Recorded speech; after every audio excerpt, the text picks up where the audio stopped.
The Eraser is the debut solo album by Thom Yorke of the English alternative rock band Radiohead, released on July 10, 2006 on the independent label XL Recordings. It was produced by longtime Radiohead producer Nigel Godrich. The album comprises electronic music Yorke recorded during Radiohead's 2004 hiatus and between their 2005 rehearsals. The lyrics express Yorke's political concerns. Harrowdown Hill was written about the death of David Kelly, a whistleblower who allegedly committed suicide after telling a reporter that the British government had falsely identified weapons of mass destruction in Iraq. The album artwork is by longtime Radiohead cover artist Stanley Donwood.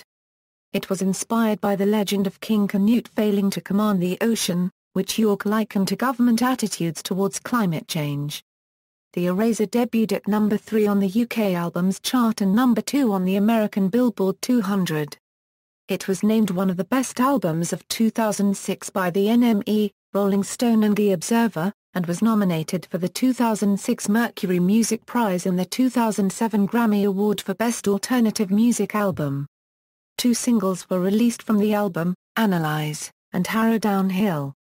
It was followed in the same year by a B-sides EP, Spitting Feathers, and in 2009 a remix album, The Eraser RMXS. In 2010, to perform the album live, Yorke formed Atoms for Peace with musicians including Godrich and Red Hot Chili Peppers bassist Flea. Recording.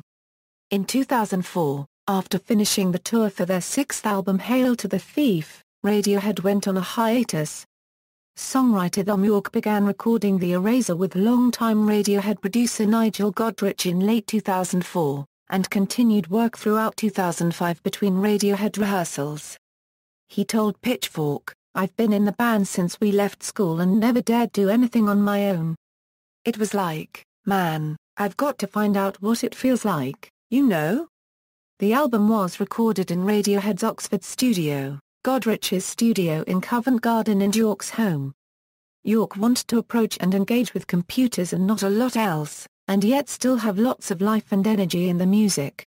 To generate ideas, he cut and pasted clips at random from Radiohead's library of original samples.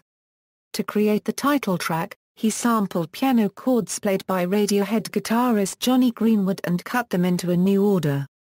And It Rained All Night contains an unrecognizable sample from the Gloaming, and Black Swan samples a recording made by Radiohead guitarist Ed O'Brien and drummer Philip Selway in 2000. Yorke said Harrowdown Hill had been kicking around during the Hail to the Thief recording sessions in 2002, but that there was no way that was going to work with the band. Yorke initially intended to create instrumental tracks, but added vocals at the encouragement of Godrich, who said, "Because it was predominantly electronic, I had a really good excuse to make his voice dry and loud." Yorke found it difficult to write lyrics to loops of music, saying he could not react spontaneously and differently every time. To finish the lyrics, he translated the music to guitar and piano and generated new musical components in the process. Yorke saved one song recorded in the Eraser sessions, Last Flowers, for the bonus disc of Radiohead's 7th album In Rainbows. Another song worked on in the Eraser sessions, The Hollow Earth, was finished later and released as a single in 2009. Music and lyrics. The Observer described The Eraser as an insidious collection of skittery beats and pattery rhythms and minimal post-rockisms. The LA Times described it as an evocative portrait of life made slippery by urban sprawl, murky political alliances and global warming. With the blips and bleeps of Yorke's laptop excursions coalescing into soulful, politically charged songs. Pitchfork described it as glitchy, sour, feminine, brooding. Citing inspiration from the 1997 Paragraph RK album Homogenic, Yorke said the album was designed to be heard in an isolated space on headphones, or stuck in traffic. Louis Patterson of the NME and Rob Sheffield of Rolling Stone likened the album to the 2000 Radiohead album Kid A. David Fricke of Rolling Stone felt the album's lyrics have an emotional and pictorial directness, rare for Yorke. According to the Globe and Mail, The Clock, influenced by Arabic music, is a gliding, droning song about losing control while pretending that you are still in charge. Analyze was inspired by a blackout Yorke experienced in his hometown Oxford, The houses were all dark, with candlelight in the windows, which is obviously how it would have been when they were built. It was beautiful. The album title was inspired by these huge elephants that we have in the room at the moment, in the West, and people are desperately trying to erase them from public consciousness. Yorke wrote Harrowdown Hill about David Kelly, a whistleblower who allegedly committed suicide after telling a reporter that the British government had falsely identified weapons of mass destruction in Iraq. Kelly's body was found in the Harrowdown Hill woods near Yorke's former school in Oxfordshire. According to the Globe and Mail, the song resembles a love song with a sense of menace and grim political showdown. Yorke was uncomfortable about the subject matter and conscious of Kelly's grieving family, but felt that not to write it would perhaps have been worse. In an interview with The Observer, he said it was the most angry song he had ever written. Artwork and packaging. The Eraser cover art was created by longtime Radiohead artist Stanley Donwood.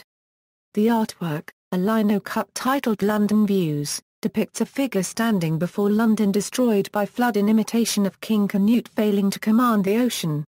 It was inspired by the 2004 Boscastle flood and an article by the environmentalist Jonathan Porritt comparing the British government's attitude to climate change to the Canute legend. The album is packaged as a single large fold-out containing the CD. Donwood and Yorke want to avoid using plastic. Release. On May 11, 2006, Yorke posted a link to theeraser.net on the official Radiohead website. 2 days later, he wrote in a press announcing the Eraser, "I have been itching to do something like this for ages. It was fun and quick to do. Yes, it's a record. No, it's not a Radiohead record." He emphasized that Radiohead were not splitting up and that the album was made with their blessing. Before the album's release, Black Swan was used in the closing credits of the film A Scanner Darkly. The Eraser was released on July 11, 2006 by the independent label XL Recordings on CD and vinyl. Yorke said he chose the label because it's very mellow. There's no corporate ethic. All major labels are like that. Stupid little boys' games are especially really high up. The album was also released on iTunes. It debuted at number 3 in the UK album chart and stayed in the top 100 for 10 weeks. In the United States, it debuted at number 2 on the Billboard 200, selling over 90,000 copies in its first week. The album leaked online a month before release. Yorke said he regretted not releasing the album as a download beforehand. Harrowdown Hill was released as a single on August 21 and Analyze on November 6. The album was followed in the same year by a B-sides EP, Spitting Feathers, and in 2009 by the Eraser RMXS, an album of remixes by various artists. In 2009, to perform the Eraser live, Yorke formed Atoms for Peace with musicians including Godrich and Red Hot Chili Peppers bassist Flea. The band performed 8 North American shows in 2010. Critical reception. On the review aggregator site Metacritic, the Eraser has a score of 76/100, indicating generally favorable reviews. Reviewing the Eraser for the NME, Louis Patterson praised Yorke's vocals and wrote, "Some will mourn its lack of viscera. Its coldness. Its reluctance to rock. But Euro unregistered trademark S yet another revealing glimpse into Yorke's cryptic inner world, and one that has the courage not to hide its political message in code." Rob Sheffield of Rolling Stone said, "These aren't Radiohead songs, or demos for Radiohead songs. There's something different, something we haven't heard before. It's intensely beautiful, yet it explores the kind of emotional turmoil that makes the angst of Radiohead albums OK Computer or The Bends sound like kid stuff." Pop Matters wrote, "The Eraser isn't a Euro unregistered trademark TA masterpiece, but Euro unregistered trademark S much more than solo project Divergence." Yorke has stayed focused and created a tight album that draws on its predecessors without being held to or afraid of them. In The Guardian, Alexis Petridis wrote that the album offers a plethora of low-key delights, but you can't help imagining what it might have sounded like if Yorke had turned it over to Radiohead. The Village Voice praised Yorke's vocals, but found that without the hooks of his inspirations or Radiohead's density, The results offer pleasantries where they could provoke profound unpleasantries.